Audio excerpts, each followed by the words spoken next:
So, I think we can get started now. Welcome everyone online and in presence. I should remind everyone that we are going to record this session, post the presentation, and after also our discussion. I'd like to introduce our speaker, Jan Kovář, who will be speaking about debating immigrants and refugees in Central Europe, politicizing and framing newcomers in the media and political arena. Jan Kovář works as a Deputy Research Director at the Institute of International Relations in Prague, so not that far away from Dresden. He's a political scientist with a focus on European studies, addressing various issues surrounding European integration, EU institutional reforms, and European elections. But more recently, he started investigating media coverage on EU matters in Central and Eastern European region. His presentation today focuses on the politicization and framing of immigrants in the media and in the political arena in Central Europe, examining the periods surrounding the so-called European refugee crisis. I think there has never been a more timely presentation because, as far as I know, today is also the release day of your book, which has the same title as your presentation, Debating Immigrants and Refugees in Central Europe, Politicizing and Framing Newcomers in the Media and Political Arenas, which has been, I think, published by Routledge, if I'm not wrong. So, Jan Kovář, thank you very much for accepting our invitation to come to Dresden and present your work. You have around 20 minutes, so the floor is yours. Thank you. Thank you for having me. And yeah, indeed, it was a short, travel by train from Prague in the morning. And thank you for presenting me. I will try to stick within the 20 minutes. Hopefully, if I'm too long, make sure to don't hesitate to let me know, because I tend to be a bit over time usually. Now, as you said, by the way, that's a little bit of a promo. Today is a pre-order day for my book, published with Routledge, and that's accidental. It has not been planned, but it's going to be released on the 1st of August. But today is a pre-order day, so that's basically if you're interested. Unfortunately, I don't have the flyers yet; haven't been provided with them by Routledge in time. But anyway, if you're interested, the book's going to be out, or basically you can order it now, and it's going to be out very soon. Now, let me just very briefly discuss some of the aims and aims of the book, which is to address politicization and framing of immigrants and refugees in some Central European countries. Anyway, the aim, as has been mentioned in the introductory remark, is basically to focus on the politicization and framing of immigrants and refugees. So not immigration or integration policies as such, but specifically focusing on any kind of, and I will get to that, news media and political news media reports and speeches regarding immigrants and refugees. So I'm only focusing on that, unlike many other studies that focus on integration or immigration policies in general. So it's a bit of a narrower focus. Now, politicization, and just very briefly, some of the design issues, so that what I'm going to be talking about when presenting my results. I do look at Salience, so basically how Salient immigrants and refugees were in the media and political arenas. I will get to what this means in just in a while. I do look at actor expansion, so basically the composition of actors speaking about immigrants and refugees, again, in both arenas, media and political. And I also look at polarization, so the conflicts about immigration, negative, positive framing, especially only in political arena. I will get to detail it just in a while.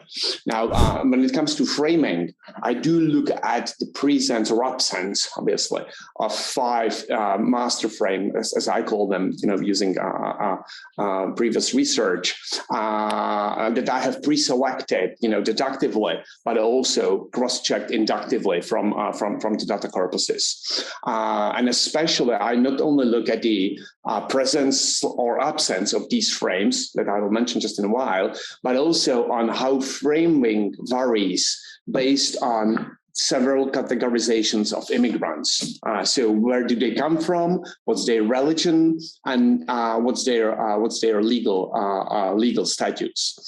And finally, when it comes to framing, what I do also look at is how framing varies. Well, what is the balance of framings, negative and positive framing? Because we can have those, neutral, positive and negative framing of immigrants and refugees. And here I understand positive and negative framing in terms of contribution versus threat to society.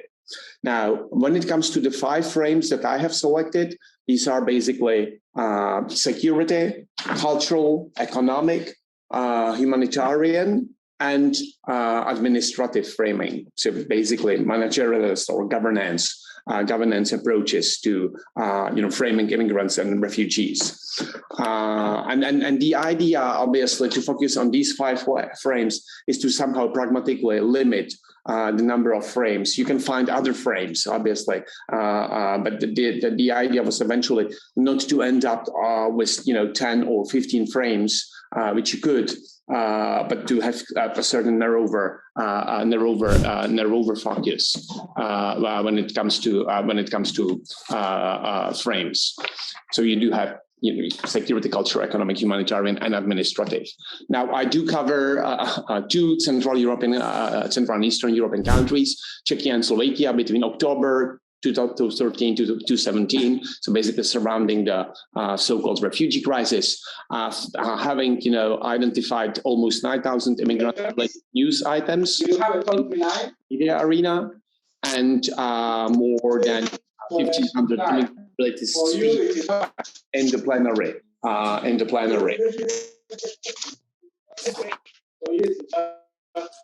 Now,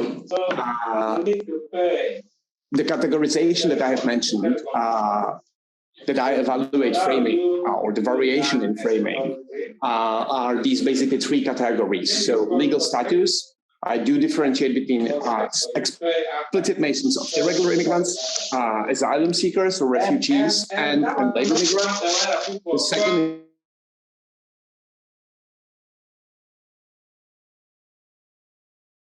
I'm not really sure about it.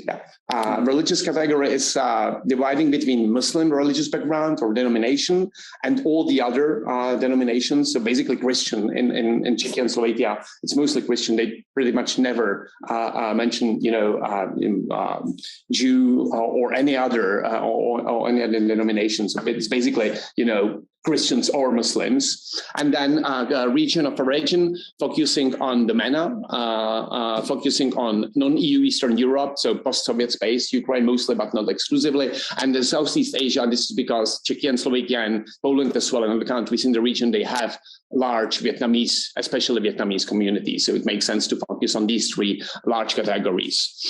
Now, finally, the results. But I wanted to, introduce it so that you know what I speak about. I mean, like the results, they're pretty straightforward in terms of salience, dimension of politicization, and this is immigration was not debated before 2015, 2016, or at least not before March 2015 or May 2015 at the latest. It was a non-issue, politically non-issue in the media arena, non-issue in the society as a whole, basically non-issue. It only emerged, but very drastically, as of, I would say, May 2015. And it lasted very, very high on the agenda. I would say top issue on the agenda, even though I don't have a comparison to other issues, but one of the top issues on the agenda, at least until the signing of the EU-Turkey deal in March 2016, but even for the remainder of 2016. Then in 2017, you could have seen, and I guess there were some charts or figures that are better to check or to see for you.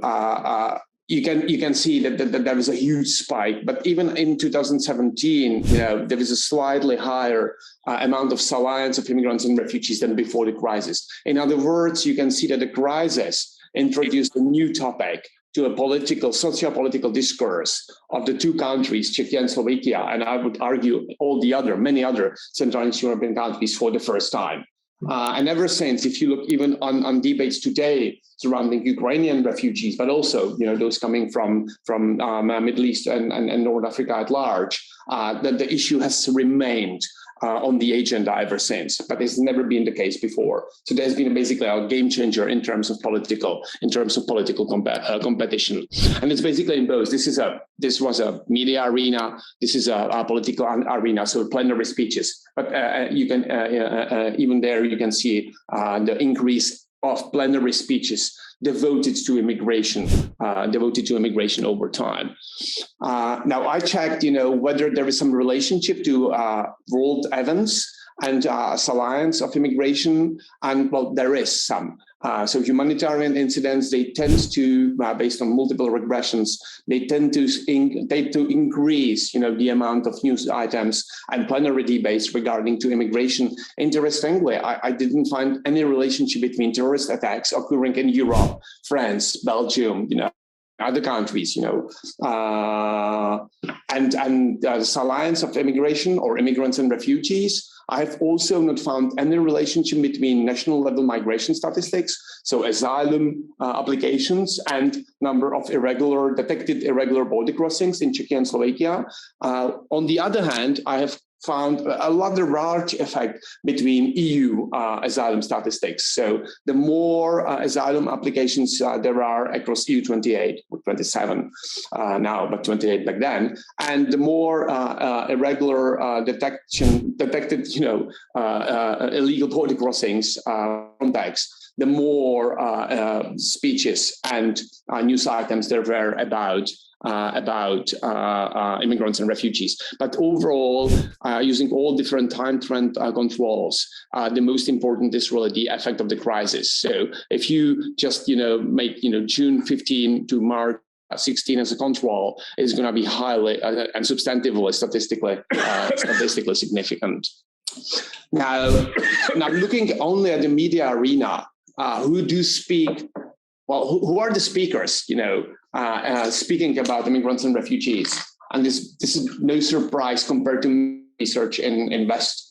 It's political actors. It's then experts and scholars, but you can see political and party representatives. Almost 50% of the news items about immigrants and refugees are basically political, so ministers and other party members. Then you have academic and think tank experts and media representatives, so journalists, other journalists basically appearing in media and being quoted. What you don't see is immigrants and refugees. That's the smallest part of the pie part. Then they're on the top. It's a couple of percent. It's basically negligible. So those who are basically the subject of a news report, they don't really have any space to talk. Now, what's interesting? That's not so interesting comparing to other research in Western Europe or the US. What is interesting, in my point of view, is that the space given to immigrants and refugees is even much smaller than in many Western European countries. So the trend is the same, but it's even exaggerated. It's even more intense in terms of not giving space or voice to immigrants and refugees in their media, in media reporting about them. Now, polarization, there is no doubt, and it's not surprising again, There was no polarization before the crisis because it was not a non-issue politically. But then there was a huge increase, relatively huge. And statistically and substantively, there's a huge increase in polarization. So that's basically an index from 0 to 1. But you can see how it increases from basically 0.1 to 0.5 almost. So that's basically a large increase in polarization of debates. In other words, there have been many opposing viewpoints in the parliament, in plenary debates, in the examined period. Apologies. So overall, you can basically say that the trends from Western Europe or Western liberal democracies are very similar to what are found in these two Central Eastern European countries, but the trends are, as I said, perhaps even more intense in Czechia and Slovakia in the 2013-2017 period. Now, framing.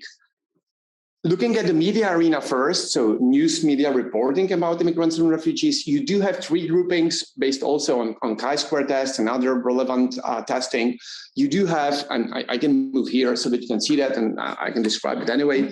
You do have three groupings of frames: secular and cultural as the most, visible. And you can see overall, security frame appeared in almost 70% of all news items reporting on immigrants and refugees.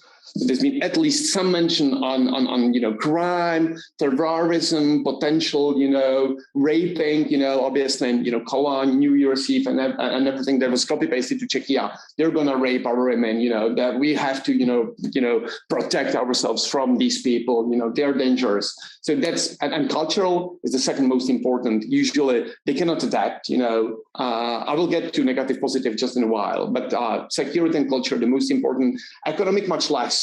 And administrative much less together, but the least one and significantly different from the other frames is the presence of humanitarian framing. And that was mostly at the beginning of the crisis. So until Alan Kurdi, sometimes, September 2015, but then, humanitarian framing slowly disappears from the radar of the news media. Now, when you look at the political arena, it's a similar yet a little different. The governance or administrative frame there is very prominent, but it's logical. They speak about policymaking, right? So they very often, relate to these aspects of governance, managerialist, governance, administrative issues, and it's also because very often they discuss some of the outcomes of the European Council summits and so on and so forth. Then you have security frame similarly salient as administrative, and then another grouping as economic, cultural, and again the least salient as the humanitarian frame. So clearly you can see that in both countries the humanitarian perspective is the least emphasized perspective when it comes to speaking or debating immigrants and refugees, which clearly you can eventually say, based on some framing effects, can have effect on what people think. Certainly there's going to be some kind of a bidirectional relationship, but obviously this also, even from my personal experience, has an effect on what people think about immigrants and refugees. I looked again at, on the relationship between events and framing, and there are certain patterns. So first, the presence of certain frames is clearly associated with terrorist attacks, humanitarian incidents occurring in Europe. So humanitarian incidents, they somehow, not surprisingly, increase humanitarian framing in the next 30 days. So when you have, shipwrecks, Lampedusa and so on and so forth, there is a higher tendency to increase humanitarian framing and a lower tendency for cultural framing to occur in the next 30 days. Not surprisingly, terrorist attacks, they do increase both, or they're related to an increase of security and cultural framing, because that's very often the argument. You see, these are the terrorists, and this is because they are Islamists, like the different culture that cannot adapt to how we live and want to destroy our way of life. So they're basically going to mix, security and culture framing together. So again, not surprising, but nice to see that it works the way that one would expect. Framing is also very much associated with EU-wide data on immigration data. So both EU-wide asylum applications and irregular border crossings detected are connected to a higher salience of security, cultural, and administrative framing. More asylum applications, interestingly, are associated with a higher salience of perhaps not surprisingly, but a higher salience of humanitarian framing. On the other hand, higher numbers of irregular border crossings, detected irregular border crossings, they are associated with lower salience of humanitarian framing. So again, something what you would expect. On the other hand, any national level migration data for Czechia and Slovakia are not related to domestic framing. So it seems that media and political framing reflects on what's going on in Europe as such, and not what was happening in Czechia and Slovakia. It's perhaps because we were kind of bypassed by the crisis, right? Or people were just, traversing through the country, but not really staying there. And also political events, European Council summits, national elections, and other institutionalized events are not really associated, at least according to my analysis.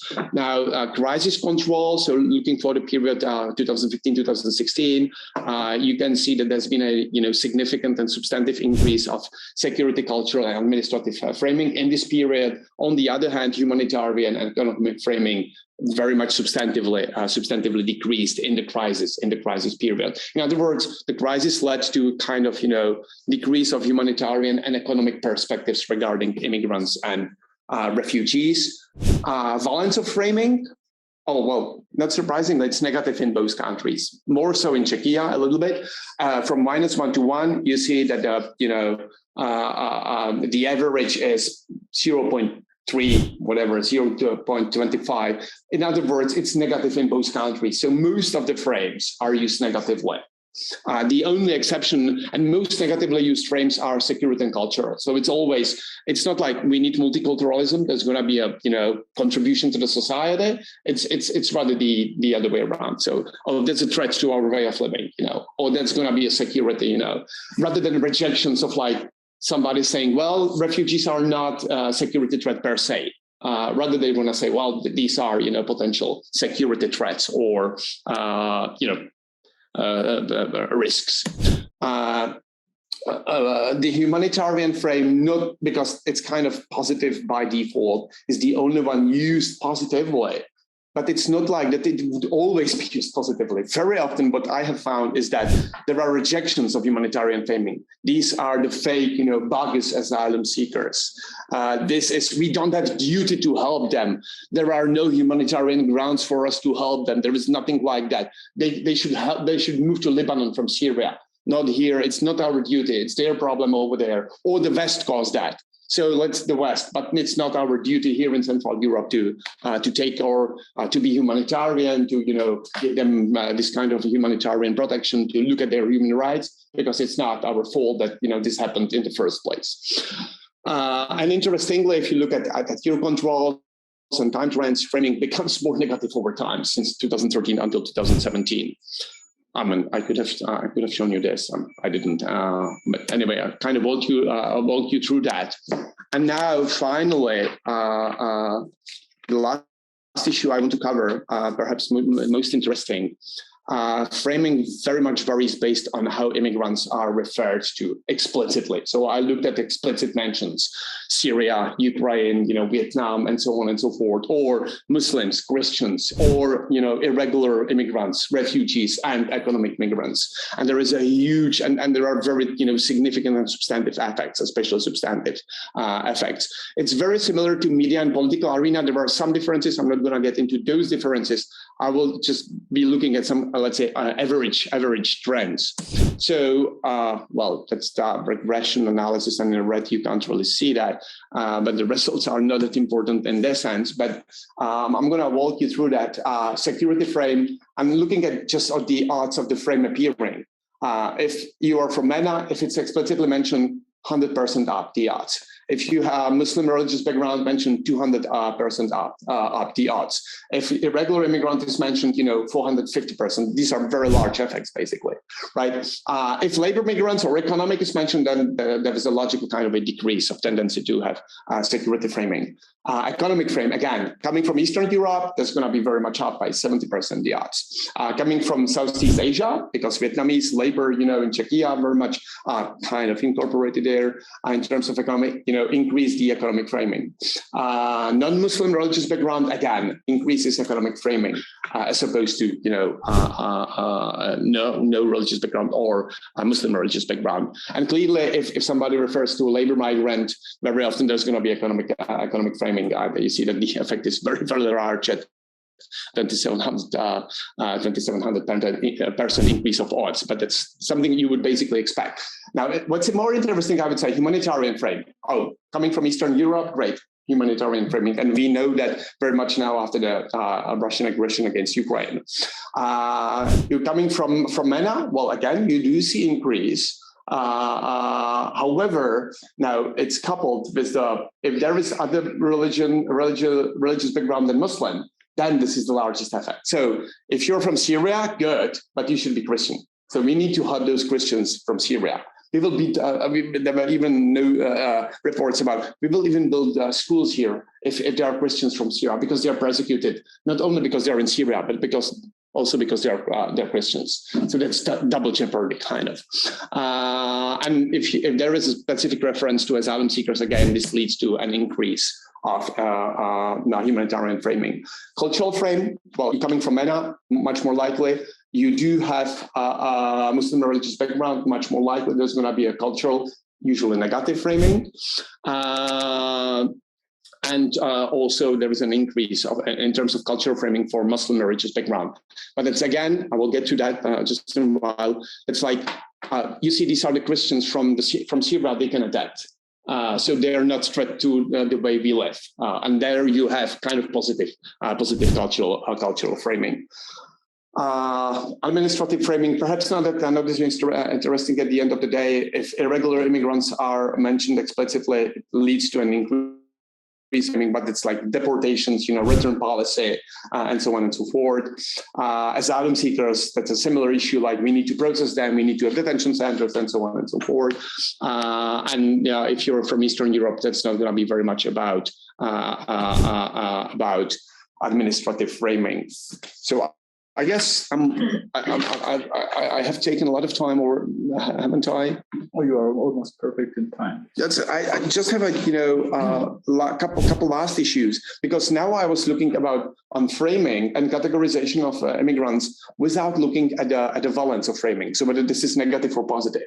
In the second step, I did look at whether there is the difference in terms of categorizing immigrants and refugees, and whether there's going to be positive or negative framing, which tells you much more than just simply looking, because very often you may have cultural frame for people coming from Syria, but it may be positive for Christians and negative for Muslims, and you don't really capture that by just looking at this variance. So in the second step, I looked at both the interplay between categorization of immigrants and positive versus negative framing, and again, the regression is not that important, but security frame to be used positively for somebody referred as irregular immigrant is much less likely. So the decrease of odds by 55%. Economic frame to be used positively against negatively and in neutral way. There's going to be much likely odds for positive framing for people coming from non-EU Eastern Europe, so mostly Ukraine and post-Soviet space at large. Again, administrative framing. The odds of being used positively, they will decrease by 40% for refugees. So refugees are basically an administrative burden, in other words. Now, perhaps the most interesting from my perspective is cultural framing. The odds of using cultural frame positively, they're going to increase when somebody's refugee or immigrant is explicitly referred as coming from Eastern Europe. So, these are now the Slavs, the neighbors, the brothers, That's fine. We have to help them. And actually, Czechia is hosting per capita the highest number of Ukrainian refugees. So at the end of the day, politicians now say, you see, we can help.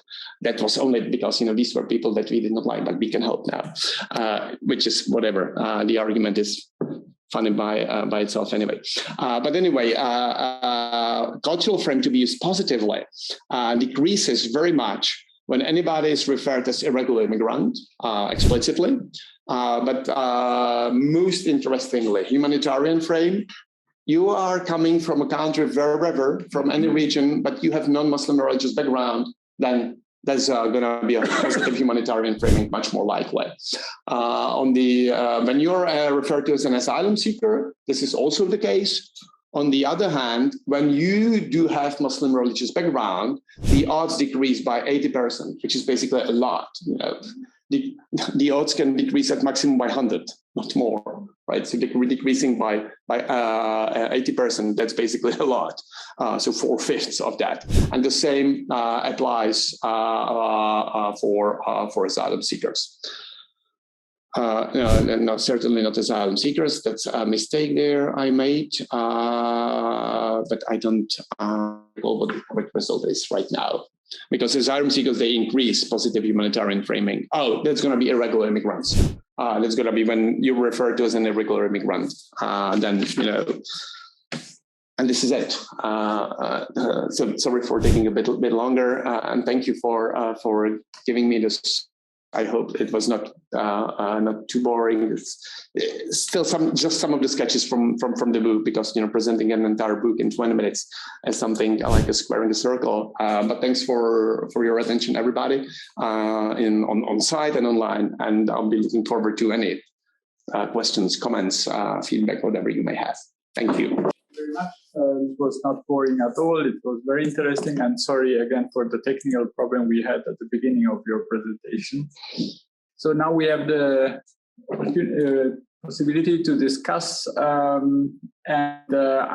want to remind all those connected online that they may ask their question in the chat, or raise their hands if they want to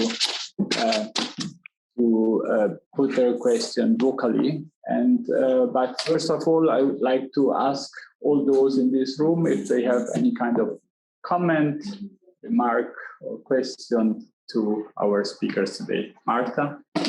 First, thank you very much for the very interesting talk. I have 3 questions that are somehow related to one another. First, context. I'm responsible for Poland in Medium, so it's like I'm also some journalists in Europe. And from the previous research I have done is actually, I have seen a very low polarization. So the things like the politicization, so basically the topic becoming part of political discourse, like skyrocketed 2015, 2016. However, the polarization, so basically oppositional views between political camps, parties, actors, and so on, was very, very low because everybody agreed that we don't want any. So I was kind of surprised. So my question is, how do you define polarization in this case? The second question is, have you look at the subcategories of the cultural? Because okay, you distinguish between the Muslim and non-Muslim, but have you looked about like culture is such a broad concept? Have you checked what's part of it? Is it values? Is it some kind of relationship with democracy?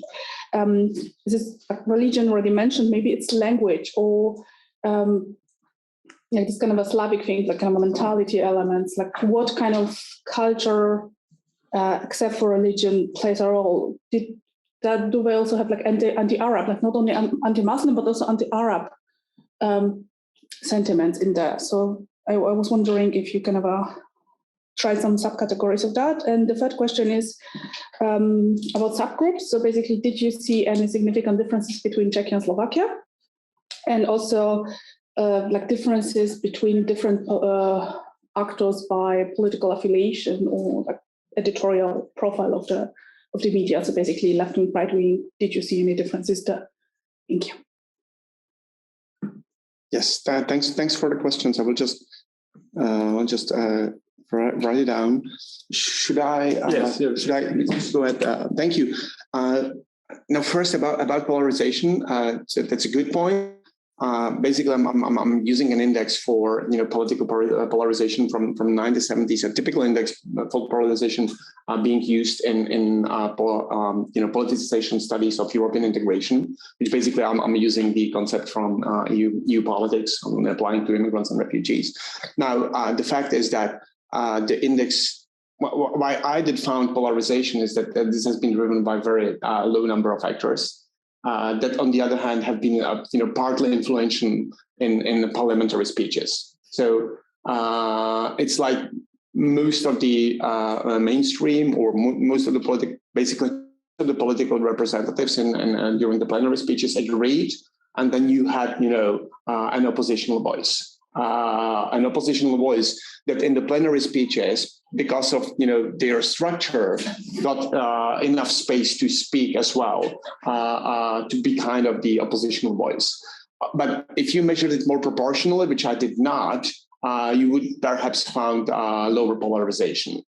So if you basically measure it proportionally to the number of seats the individual representatives have, you would basically found less polarization and more kind of agreement over we don't want them. In other words, if I can kind of quote even from some of the plenary speeches that I analyzed. So the polarization is basically, the increase in polarization is driven by small but kind of voiceful oppositional voices there, and by it not being measured in terms, in relative terms, proportional to vote seat and so on and so forth. Second, when it comes to culture, I did not. I actually, for all the frames, I did not. I didn't have enough, I have to say, capacity to look into subcategories. So what I know is only like anecdotal evidence from the analysis itself, not backed by data. It's mostly religious. It's not Arab, for instance. It's mostly religious. So most of the othering, especially negative use of cultural frame, but also positive one, is based on religious othering. So this kind of reconstruction of self-identity versus other identity based on religion, which is kind of interesting because, Czechia is one of the most atheistic countries in the world. But when it fits your, needs, you're going to use the... In Slovakia, you can say, well, there are many more Catholics or Christians in general, but certainly not in Czechia. But this was even more pronounced, the religious framing was even more pronounced in Czechia, but was very also evident in Slovakia because there was this legislation to ban, mosques. Building of mosques from any kind of state, funded, state funds devoted to churches. So that was there was an issue that basically was very much linked to framing immigrants and refugees as well, very much. However, I did not really specifically look at the subcategories. I just stated these 5 frames on a general level and did not really categorize even security, whether it's like terrorism or rape or petty crime or whatever. I just grouped it all together. But from what I know personally, it's mostly religion, either positive or negative. And then the difference is, yes, I didn't get into the presentation. There's a whole chapter basically on explaining framing, especially in political arena, but also in media arena. But sometimes in Czechia, it's difficult to categorize left-right newspapers and TV stations because half of them were, at least newspapers, were owned by former Prime Minister Babiš, which basically his party is not left-right anyway. So difficult to categorize today. So I didn't look into this kind of categorization in the media arena. I rather looked at, tabloid versus broadsheet or quality press versus, tabloid. And there I found differences that you would normally expect, more focus on security and culture in tabloid. However, it was predominant in both types. Only there was more emphasis on these frames, even more emphasis on these frames, let's say, in tabloid media. Now, for political arena, it's been basically finding that the far right, populist far right, these are the main issue entrepreneurs of immigration, and even temporally, you can find that they have been followed by other mainstream parties, but these were the parties that were, in terms of politicization, the issue entrepreneurs, and then left basically, I looked at how three cleavages or three positions on three cleavages, left, right, the sociocultural, so-called cleavage, as well as the EU integration positions based on Chapel Hill, how they are related to both politicization and especially framing. And what I found is that left-right plays certain role, but sociocultural and EU integration dimensions were the most important substantively in explaining framing. In other words, the more Eurosceptic and the more sociocultural a party was, the more likely it was that it used negative cultural, negative security, negative administrative, negative economic, and negative humanitarian. For all those five frames, I mean, like, even though the substantive effects were different, larger for security and cultural frames, for instance, for all those five frames, I found that Eurosceptic positions and sociocultural, so TAN-leaning positions are associated with more emphasis on this negative framing. So yes, but I didn't was deciding what to put into the presentation, and this somehow I left out. But these are, I would generally found interesting findings vis-a-vis most of the, I would argue here, Western European research, saying that, oh, party competition in Central Eastern Europe is unstructured. And sometimes they even write it, and it's like, oh, that's the unmatured party competition, unstructured, while in the West. And sometimes you read articles and they're like, we excluded some of the countries in Central Eastern Europe because, I mean, like, the results do not fit there because the party competition there is unstructured. That's the, way of saying we excluded them because the results don't fit, because it's unstructured. What I found, it's not unstructured for migration at all. It's been highly structured, only not so much by left-right placement, but the other two dimensions. In other words, there's been a huge linkage between, by the way, EU politics and migration crisis and migrants and refugees. These were basically, grouped together for political parties. So it's the bad Europe, it's the bad Germany, bad Europe, and for many of the populist parties, it's like, Germany is Europe anyway. So that's, the Merkel through Brussels bringing, and very often linking these together. So migration and EU, there was a huge overlap in party competition. Like, if you're pro-EU, you're going to be much milder when it comes to framing and negative framing. If you're not, you're going to be much more extreme when it comes to negatively framing immigrants and refugees. Thank you. We have a question from someone who is attending online, Carlos Salas Escobar. Also thank you very much for the presentation. I would like to ask also three questions. First of all, which was the process to create these five framings about refugees? Like, if you could give some details about it. And also I would like to know a little bit more about how was the data collection process. Like, how do you access these speeches and to the media? How do you deal with that? And also an understanding question about when you talk about the arts, if you could explain which is the reference category. For example, when you talk about Muslim, is Christians reference to the reference categories, Muslims about in relation to Christians, or Eastern Europe, reference category, Western Europe with Africa or some other region? Yeah, that's that. Thank you very much. Thank you, Carlos, for the questions. Yeah, well, I didn't spare any time on that in the presentation for kind of obvious reasons. But thank you. The identification of the five frames was basically, initially based on deductive. So looking into the previous literature on what the main frames are. So I identified basically like 15 different frames.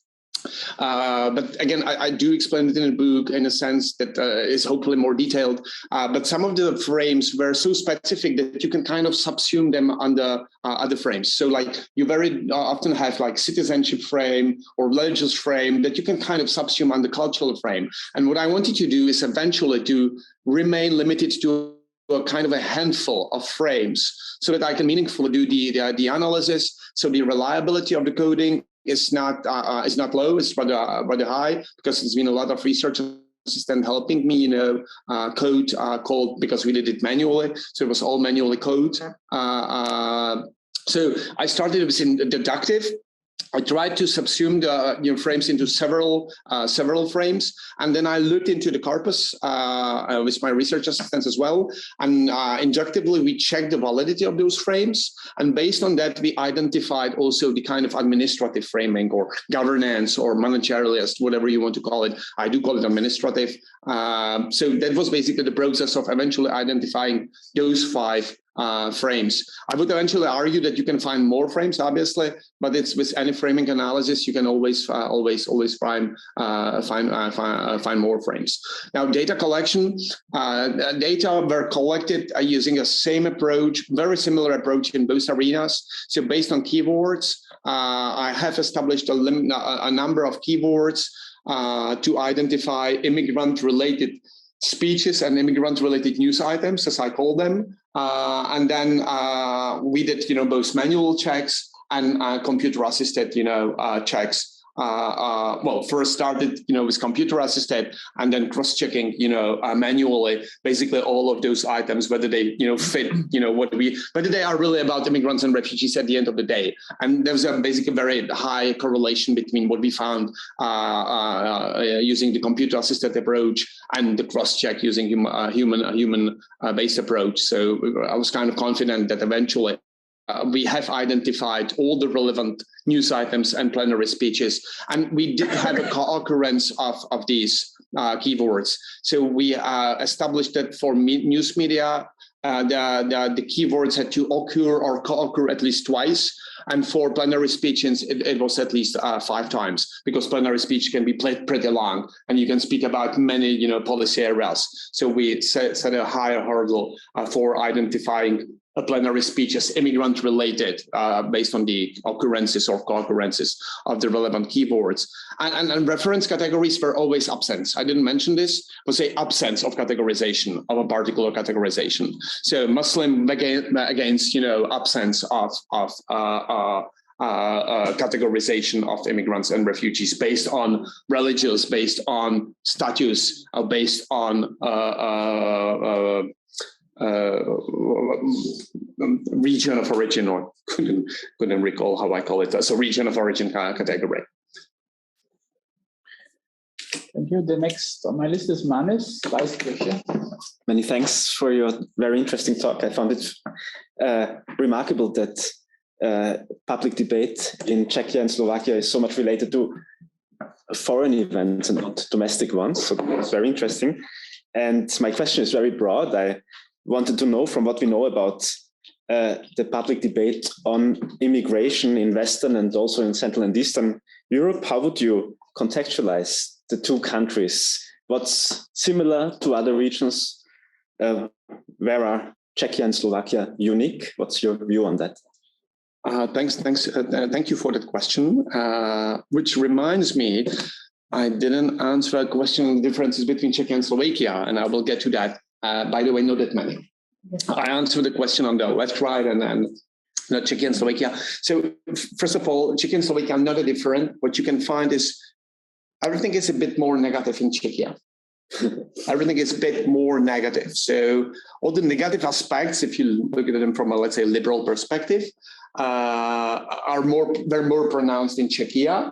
I mean, like, I do not try to explain this in a book and based on some rigorous research design, but I do have certain speculations, and it's perhaps related also to higher Euroscepticism in Czechia, because EU politics and migration framing and politicization are very much related, and you do have Czechia as the one of the most Eurosceptic countries, where Eurosceptic arguments really are the core of party competition, at least at certain points in time. While in Slovakia, it's not necessarily always the case, or at least was not. If you remember, back in 2017 or 16, Prime Minister Fico even said, we need to belong to the core of European integration. Like Slovakia, well, now he's saying something very different, right? But back in the day, he said, we need to belong to the core. We are already in the Eurozone, but if there's going to be dual track integration, multi-speed Europe, Slovakia needs to be in the core, right? You say that in Czechia and you're politically dead pretty much. That's, no-go. You're going to win your 5% of the vote share, and that's going to be it. So that's one issue that I would say also kind of partly contextualizes the debate. Now, I do, in my last chapter, I try to look at I try to monitor similar research on that topic in Hungary, Poland, Romania, Bulgaria, and other countries. And what I generally found is that, well, the existing research, and there was not really that many of such research because it was pretty much non-existing, than a decade ago, for logical reasons. Migration was a non-topic. But the conclusions were very similar to mine when it comes to, that this alliance of individual frames, even if some other researchers call them differently, the contextualization of the debate related to EU politics very much, the far right the kind of entrepreneurship or populist far-right entrepreneurship, but then followed by entrepreneurship of mainstream parties, Orban in Hungary, Law and Justice in Poland, Babiš and others, Ano Party in Czechia, but the same in Slovakia, Smer and other mainstream parties eventually following the far-right populists. So I would generally say that we do have, to the extent I can, but that we do have similar trends in Central and Eastern Europe when it comes to speaking about immigrants and refugees.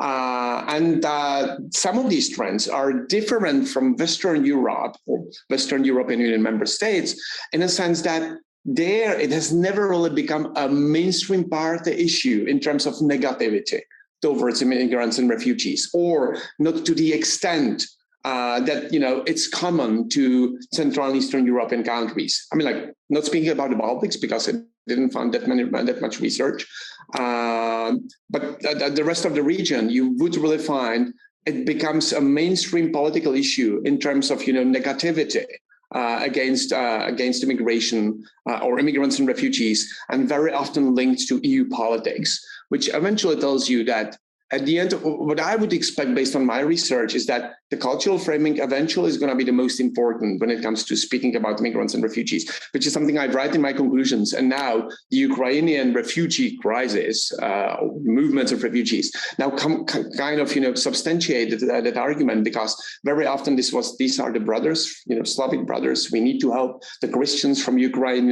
It was again the cultural framing, and then if you wanted to other against Ukrainian refugees, used economic, because security it's not that easy to use. It's not like, oh, they are terrorists, because, well, it's hard to sell this kind of argument. But economic, inflation, and we're helping Ukrainian refugees. But what I would kind of, say that for the wider region in Central and Eastern Europe, and I'm not saying I have data for that, is that this kind of cultural framing, negative framing of immigrants, refugees, coupled with negative EU politics framing, is going to be the dominant kind of part of political party competition when we speak about immigration and also integration policies. If that kind of answers your question, hopefully. Thank you. Jakub, Andres? I'm still puzzled by the polarization thing that Marta asked, because even though I'm from the Czech Republic, but I have not been living there during the refugee crisis or so-called refugee crisis. I did not completely follow the media framing and everything like that during that time. But as far as I remember, there was kind of a remarkable unity on the immigration issue, as Marta said, because even every time that somebody publicly would say something in favor of immigrants, it would be taken as almost some sort of a slur or something, and his political career was almost over. And it was also used by the anti-immigration candidates, right? Like Miloš Zeman in the presidential election 2017, accused the counter candidate for being in favor of immigration. And he then had to defend himself, saying, oh, I was never for immigration, right? So I think that actually goes to the difference between East and West, because I think in the West, there is much more polarization on immigration than in the East. But so I was wondering, just to get to at least some question, not just being puzzled by it, what was this opposition that you were talking about that you find to be kind of maybe not necessarily in favor of immigration, but kind of more mild, let's say? Because even in the work I did on this years ago, I found this kind of effect of the refugee crisis on this kind of a convergence on the issue in terms of political parties, right? That even the center left started to have more negative views on immigration as a consequence of the refugee crisis, right? Which might not necessarily happen in Western Europe, at least not in all countries, but in some actually happen too, right? If we take Denmark as an example. Well, yeah, generally, I would agree with you. Now, there is one caveat to that. I analyze plenary speeches, and you don't really see what happens in plenary speeches that much. So very often in those plenary speeches, and I didn't look at polarization in the media arena, because for me, meaningfully measuring polarization only makes sense between political actors. Well, looking at what experts say and so on, it's difficult for me to compare, different actors and their polarization. So I didn't look at the media arena. And I would basically agree that when you look at the media arena and what political representatives said, everybody was basically against, or at least not for it, right? However, in the plenary speeches, where I looked at that, and I wouldn't say somebody was in favor, but there were plenary speeches that were rejecting these negative security culture and other, even humanitarian otherings. So they were people from Top 09, for instance, right? Karel Schwanzerbank saying, we cannot look at this. We do have moral duty. We have signed Geneva Convention. We are party to this, process, and so on and so forth. We cannot look at this that the West caused that, and we don't have any moral duty. So mostly that would be top 09 representatives. And very often this was Karel Schwanzenberg, which, by the way, for Top 09 was the main speaker. If you look at, look at the IDs of, who were the main speakers. So he was the main speaker. And he was exactly, and similar MPs were the ones, basically driving polarization up. But when you look at comparable research, not focusing on plenary speeches, but focusing on polarization of immigration in Western Europe, the index would reach as high as to 0.8. I'm somewhere below 0.5. So this would very much underlie your argument that the polarization is much higher in the West. But what I still found is that there has been an relative increase in polarization of migration debates from 2013 to 2016-17. And as I said, I would say that the specificity of plenary speeches, which are not always followed by media, which are not always used by the opponents, it's like, oh, he said during the plenary speech that we signed the Geneva Convention, and they rather use this media kind of like Miloš Zeman, like, oh, they, pirates, they want to put a migrant into your cottages, you will have to be hosting, every one of you who vote for these parties will have to be hosting. But these very usually responses to either campaign materials or other media appearances rather than plenary speeches. So this is next to what I mentioned in my first answer. This is basically the second aspect. That's the specificity of plenary speeches. Now, you really can find sometimes these principled politicians saying, well, we have to reject this kind of, representation of immigrants and refugees, and we have to reject that we don't have any duty, and we have to reject that they are only causing, security problems or our security risk and cultural risk and so on and so forth. Further, may I have a follow-up question? Because I'm really not sure if I would agree that in Poland, for instance, and I'm Polish, so I was not conducting research on that, but following the media debates from 2015 on, and I'm really not sure if there is, one voice about migration, immigration whatsoever, especially because the topic is very much connected to the European level, as you have pointed out. And in the Polish case, even in the public debate, when, there was this relocation program, which first was accepted by Kopacz government and then rejected by the PiS government, there were huge fights, controversies with, regarding to this 20,000 of migrants Poland should have taken. And, and the argument was not like we should take in everyone like the Germans do, but it's our European duty. We want them to be, to solidarize with us. So we need also to show solidarity. We don't want to be kicked out of the European Union. So I think there was always a controversy about that. Also about, like you said now, about the wording. When the prime minister, or not prime minister, the leader of the Polish government, not being prime minister, Kaczynski, was using words like, racist, open racist statements, like they were bringing, infections and they were dirty, whatsoever. The whole liberal side of the Polish society, was crying out. You cannot allow to talk about people like that. So I think it's still very controversial.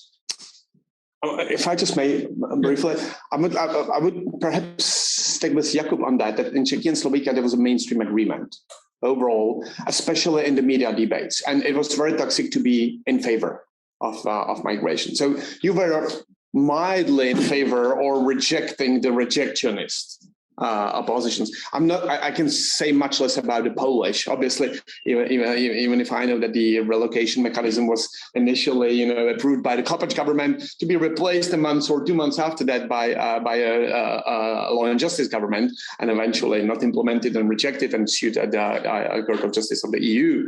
But at the end of the day, what I believe is that in the media arena in Czechia and Slovakia, you wouldn't see much polarization. There was much more polarization, and still not the levels, comparable to the West and the plenary speeches where you could have seen these kind of rejectionists of the rejectionists, like, so we have to reject. And where I also found polarization, and I didn't look at specific frames in terms of polarization, but it was also when it comes to economic framing. So while some were saying, well, we cannot have more labor migrants, others were saying, the pro-business parties were saying, oh, our entrepreneurs, they need workforce and we don't have it here. So we lack people. And already this is kind of a polarization, because one, party rejects, more labor immigration, while the other is saying, well, this is something the economy needs. But I cannot really comment on the Polish case. It was a gut feeling. You conducted research on that, so I have a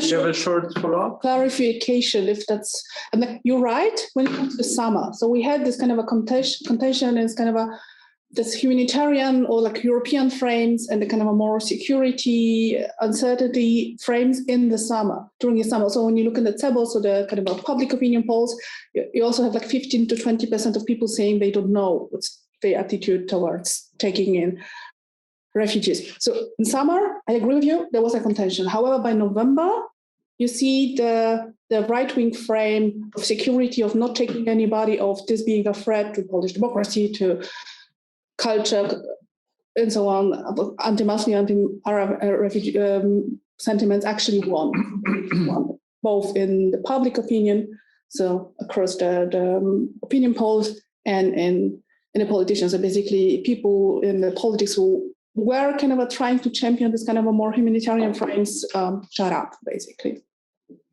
So you're right when it comes to the summer. Mike, Harold? Just two quick observations. The first one is about the polarization issue. It seems to me that polarization in positions is very low in Czechia and Slovakia. There are not many different opinions. All basically think that we should restrict immigration, but the effective polarization seems to be very high, and it means that other positions are very disliked. If somebody says, "Oh, be more humanitarian," you said that his political career basically is over. That I think that sounds like a high amount of effective polarization, and this is actually what we found out in our study, that Czechia is one of the countries with the most effective polarization on the issue of immigration. And the other observation is what you found out about this cultural frame that a population which is mostly atheist employing this Christianity to get going these mechanisms of in-group and out-group to construct this Occident or Abendland. It reminds me of like Eastern Germany. So I would guess that the situation there is quite similar to Eastern Germany, and not the same like in Poland, where the population, Catholicism plays a big role, to put it this way. And starting from this, I have the question, when referring to other countries and to other European countries, to the EU, what is and I suppose that Slovakia and Czech Republic is quite the same, what is the bad guy and what is always the good guy? Who are the friends? Who is the boogeyman? Is it the EU, or is it like Germany, or is it Western Europe, or is it Western liberalism, or what is used in this framing as the enemy? Thank you, Mike. By the way, I cannot really speak about not knowing how do you measure effective polarization? But it makes sense with what you say. Only, in how I examine polarization, you cannot really perhaps distinguish between kind of low polarization in general, but a high effective polarization. But I would not necessarily disagree on that. I agree. Now, about your question, who's the boogeyman? Well, you mentioned them kind of all. It's the EU, pretty much the Brussels, meaning Germany, meaning Western decadent liberalism. So you just group them together.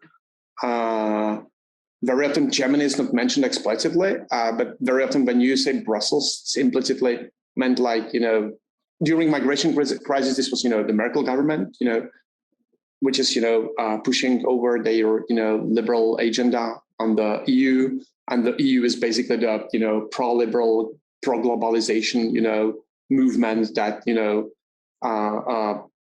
forwards their kind of liberal vision on countries in Central. Basically, what Orban says very much. It's, in other words, I would very much agree with Jan Rovný back in the days, writing about political party competition in Central and Eastern Europe. Wrote defensive nationalism, and he's been writing about Roma minority and other issues in the paper that I'm referring to now. But he basically said or wrote that defensive nationalism is an important aspect, kind of determining political competition or party competition in Central and Eastern European countries. I mean, like, look at migration, Czechia and Slovakia. What I found is basically this kind of defensive, now cultural nationalism.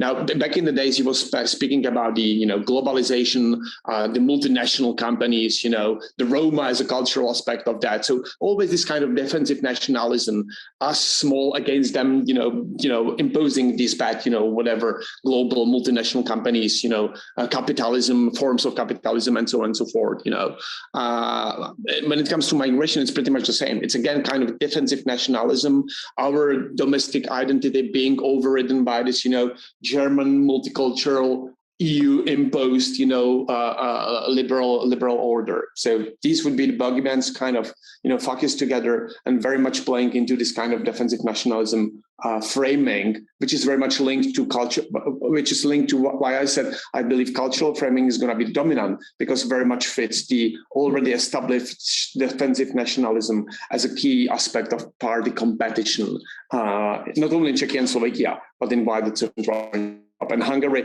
and perhaps even Poland is an important, I would say, evidence that this is exactly aspect of political party competition that is very important, and you can very much just kind of copy paste it to new topics that are, it's going to be the Green Deal or the environment. It's pretty much the same. It's gender related issues, very much the same. So again, the same boogeyman's, samely imposed by the EU, Germany, West, multicultural, whatever, anti-binary, gender, whatever. It's all the same. Thank you. I see there are two more questions. Marta, you have a follow-up? A new question. A new question. Marta, or let's say first Mariana, since it's your first question, and then Marta, and then Giovanni. No, I wanted to ask if we can open the window. Oh, sorry. Mariana, go on. Thank you for this fascinating presentation. I also found it interesting the aspect that it's very much connected to international politics and to positions towards the EU. And I was wondering if you're only claiming that positions towards the EU have an impact on positions towards migration, or if you also think that positions towards migration, which are mostly negative from what I gathered, also had a negative impact on positioning towards the EU or not. And then I also had this very small methodological question. Sorry for this, but I'm just curious. What's your unit of analysis? Do you quote each sentence individually, or each paragraph, or each article? How do you do it? Just out of curiosity. Thank you, Mariana, for the question. We'll start with the latter. The unit of analysis is basically a single news item or a single plenary speech. Now, and that's for those politicization, self-alliance, electoral expansion, and so on and so forth, polarization, as well as for framing.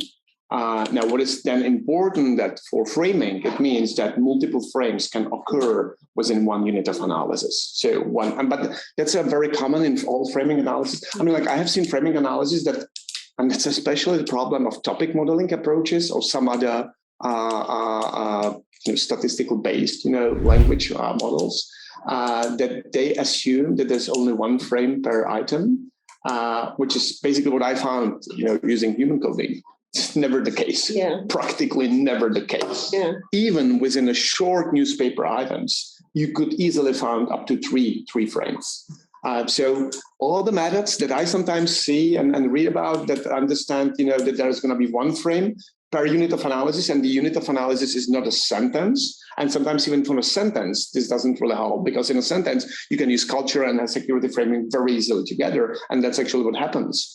I'm kind of suspicious to these methods because they don't really capture much of what's going on. So their external wallet is not necessarily the highest. So that's the unit of analysis for those. So you attribute several frames to one text? Could be. Yeah. Not necessarily, but if they appear, they are. And the frames are, and again, I didn't get into the frames are identified based on, Entman's, framing and reasoning devices. So for each frame, I devised based on existing literature and the corpus, I devised a number of framing and reasoning devices, and based on their absence of presence, I have then identified, the presence/absence of individual frames in the individual news items and plenary speeches. Now, the other questions. By the way, when you run my analysis, I've been using beta coefficients, so standardized coefficients. It seems that the EU politics party placement is the strongest variable associated with framing of immigrants and refugees. So it's really even stronger than the sociocultural for most of the frames. Is there a kind of a bidirectional, you would ask, basically relationship? It's difficult to say. What's it's a chicken and egg problem here. But from what I would look at it is before the migration crisis, there were no migration positions between parties really. There's been a behind a closed door, a public civil servant, issue rather than any political issue. And yet there were already Eurosceptic positions. So I would say that Eurosceptic positions were basically, enforced on migration. Whether, migration positions then affected EU positions, I cannot really say. I wouldn't know really.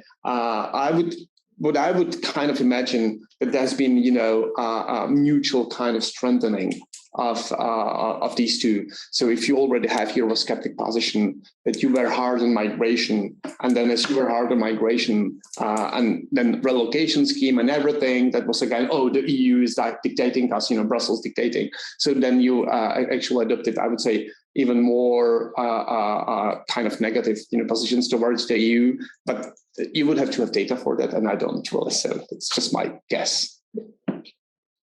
Martin. Yeah, I'm actually kind of thinking further of what Mike kind of tackled on. Is it possible that we actually have two dimensions of the discourse? One thing is we, as Czechia or Slovakia, and the refugees or immigrants, and the second is we and the EU, because most of the decision, the framing for the decisions is being done in Brussels, which actually has this kind of a second dimension that could be in this kind of a collective thinking, we sit in the same boat, we make collective decisions, and even if we are not happy, for example, some of the decisions being made majority or unanimously in Brussels, we are here together, so this kind of a collective thinking, or to the contrary, do you see this kind of a contention of what is being decided in Brussels? And then if yes, then is it more this kind of independence and self-determination discourse? So basically we are our own country and we have a right to make our own decision, and this kind of a semi-periphery they don't like what we do because they think lesser of us. So is there kind of this kind of a cultural context of this kind of anti-Slavic racism or so? So just look obviously of formal studies kind of white, but not quite. Yeah. They're like not seeing us as equals. We don't like it. Thank you, Marta, for the question. I mean, again, not having data for that, hard data for that, didn't really do the analysis. But I wouldn't say there's a collective, any kind of collectivity here. It's exactly the opposite. Collectivity is there in a sense like we know that migration based on those since the Lisbon Treaty is a QMB issue, or can be a QMB issue. So, the relocation mechanism again eventually was, voted by QMB as, one of the not that many issues. With there's been over 1,000 legislative votes since 2009. And you got like less than 100 of them, actually voted by QMB. So migration was one of that. And what the argument was in Central Eastern Europe was like, oh, this is basically illegal. Even though it's legal because, the Prime Minister said, we agree that the European Council summit with other Prime Ministers that this is not going to be voted, that we will discuss this at the European Council summit where unanimity applies. And they, voted it's true in the Council of the EU meeting of Ministers of Interior, and that's going completely against what our interests are. And so there was no any kind of collective kind of framing. Oh, there is there is a majority in favor of that, so we should go with that. Quite to the contrary. So it's like they are actually imposing something we don't want to, and this is an encroachment of solidarity, even though the Lisbon Treaty allows for that. So we agreed with other prime ministers that this is not going to happen, and it happened. That's basically the West stabbing us in the back because they want to do that, and they don't care about us. So there was more this kind of, and perhaps you can even now use the example of, the refugee movements after the Russian aggression against Ukraine, that there's been the temporary directive, the implementation of the scheme. But eventually we were saying you see, we can help and we don't need you for that. Even though we had funds for that, but we can show solidarity, but we don't need the EU to dictate the solidarity to us through a relocation mechanism that is nonsensical anyway, because nobody wants to stay here. Well, guess what? Nobody wants to stay here because the way you talk about them in the first place, I wouldn't want to stay there as well if I know that everybody was talking, so it's a self-fulfilling prophecy to a certain extent. Let's create conditions that nobody wants to stay here and then say, oh, you see, they don't want to stay here, so why should we have a relocation mechanism in the first place? So I wouldn't, so I would basically say, if you're asking about the two dimensions, I would say they're basically coupled. It's not like a debate about refugees in general and the EU, but it's basically coupled against refugees, against the EU, and against the dictate from the West. Whether it's, Merkel's government saying, oh, we will, manage and let's open, which is translated in Czech, let's open, the door and welcome everybody. So that's basically, I would say, very much coupled, these two debates, and that's what, my research would basically say, that it's very much coupled, and you don't really have many voices polarized on this issue, like somebody saying, oh, the qualified majority voting for relocation was good and it's legal. You would rather, stay silent rather than say anything in favor of that. Mm-hmm. So even if you could be personally for that, or as a political party, you would not say anything because it was so unpopular to kind of protect collectivity at the EU level in this sense when it comes to migration and refugees, that you wouldn't or nobody really did it. From what I actually read many of those speeches and items. Mm-hmm. Thank you, Jan. I take the advantage as a chair of asking the last question, as I don't see anyone else raising his hand. I just have a question concerning your economic framing. Basically, there are different ways of framing immigration in economic terms, either positively or negatively. You can stress the importance of people coming to your country and working, but there is also a very common negative way of addressing this issue and addressing the costs of immigration, especially for the welfare states. And this is related to this talk about welfare chauvinism. And I was wondering whether, I know that there is a research going on about welfare chauvinism being very much related to Central and Eastern Europe. So my question would be whether the economic framing is mostly negative, so addressing the costs of immigration in economic terms. And then maybe a minor point, there is a comment on the chat, someone is stressing that immigration is also family reunification. So I was just wondering whether this is something that is acknowledged in the Czech or Slovakian discourse. That is there discourse going on about family reunification, or it's just a non-issue? Thank you for the question from the chat that I saw, and the question on economic framing as well. Well, as other frames, economic was mostly used negatively. So it was mostly about the costs for the fiscal burden, fiscal costs, costs of, detention centers, costs of returning, rejected asylum applicants, and so on and so forth. And only minority were about economic, like other frames, but economic framing was little less negative on general than security and cultural framing, but still it came as the third most negative framing anywhere. So when speaking about immigrants and refugees in Czechia and Slovakia, it was similar in both countries, so I kind of grouped them together. There's no space to really go into detail, but it's mostly negative. So you do have these entrepreneurs need that aging population.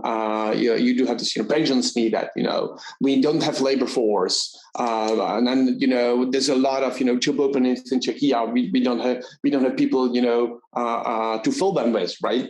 But very often this will only lead to a counter argument that's going to be even louder, in a sense like, oh, we need to raise wages so the Czech people want to do that. Or if we accept Ukrainians even, or other people, if Vietnamese do that, they're going to depress wages for the regular people, right? And then the regular people cannot afford to live normally. So there are job openings because, and so on and so forth. So you do have, especially the pro-business parties like the ODS, the Civic Democratic Party, where their MPs were using this kind of argumentation. Job 09 as well as a kind of pro-business party, but very often this was especially used by the populist parties and leaning to the right on the sociocultural dimension, like saying, no, we have to look after our people first. And this is where economic framing very often, it's even more so now, but it was the case also in the past, was linked to like pensions and these issues, like we don't have enough money in the budget and we're already indebted, so we need to focus financial resources on that rather than on building detention asylum processing centers, which means detention centers in quotation marks in Czechia very often, so it's focused this way, and finally family reunification, it is, but it is not.